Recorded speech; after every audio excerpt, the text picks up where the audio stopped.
Welcome to Tea and Coffee Explorers. Today, we're diving into the world of coffee tasting with our beginner's guide to developing your palate. First, start with freshly brewed coffee. Take a moment to inhale the aroma. What do you smell? Is it fruity, nutty, or chocolatey? Now take a small sip. Let it coat your tongue. Focus on the flavor. Do you taste sweetness, acidity, or bitterness?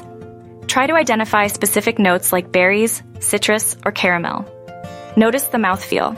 Is it light and smooth or heavy and creamy? For a more structured tasting, use a flavor wheel. This helps pinpoint specific tastes and aromas. Practice makes perfect. Try different beans, brew methods, and keep notes on your observations. Remember, there are no wrong answers. Tasting is personal and developing your palate takes time.